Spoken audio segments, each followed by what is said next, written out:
बात कर रहे हैं। मैं जेएनयू में पढ़ती हूँ, हमारे जो यूनियन के जेएनयूएसयू के पूर्व प्रेसिडेंट थे, नीतीश नाम है उनका, उनको लोग बीच पब्लिक में एबीवीपी के 4-5 बहुत सारे लोग घेर करके कहते हैं ये तो ओबीसी आरक्षण से आया, इसका कोई मेरिट नहीं है, ये बोला जाता है। जेएनयूएसयू के प्रेसिडेंट को ये बात बोली जाती है।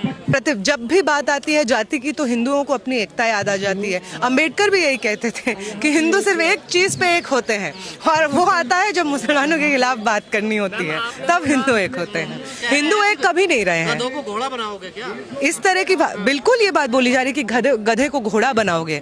अगर आप समाज के एक सेक्शन को गधा समझते हैं तो ये इस बात का प्रूफ है कि जो प्रोटेस्ट आप कर रहे हो, वो जिस चीज के खिलाफ प्रोटेस्ट कर रहे हो, वो उस चीज का हायर एजुकेशन के इंस्टीट्यूशंस में होना कितना जरूरी है। जब आप ये कहते हैं कि मेरी सीट खाली है, उस दलित ने, उस आदिवासी ने, उस पिछड़े ने, उस महिला ने, जब आप ये भाषा का इस्तेमाल करते हैं तो आप इस चीज का प्रूफ देते हैं कि आपको लगता है कि आपका अधिकार है सब सीटों पे और बाकी लोग तो ऐसे ही आ गए हैं। आप ही के लिए पब्लिक इंस्टीट्यूशंस है, आप ही के लिए हायर एजुकेशन है, उसमें पढ़ाई भी आप ही की हो रही है, टीचर्स भी आप ही के हैं, इसलिए कोई और आता है तो आपको लगता है कि आपका हिस्सा जो 2 दिन का प्रोटेस्ट हुआ है यूजीसी गाइडलाइंस वापस करने के लिए, आप सुन लीजिए, वहां पे जो लोग मौजूद थे उनका इंटरव्यू सुन लीजिए, उनको पता भी नहीं है गाइडलाइंस में क्या लिखा हुआ है।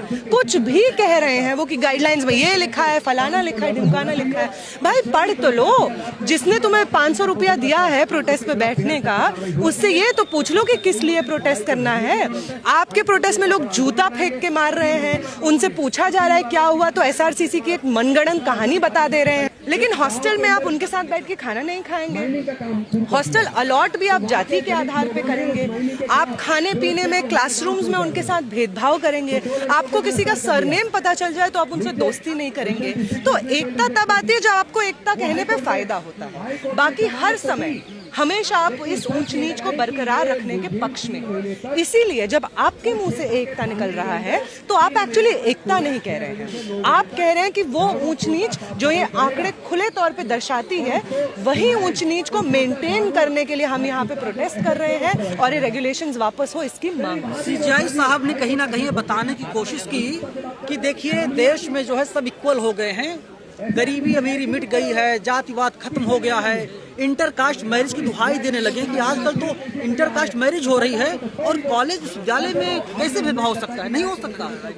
मैं इनको बोलूंगी कि सर, आपसे पहले जो यहाँ पे तख्त नशीं थे जस्टिस गवई, उनके ऊपर जूता मारा गया था।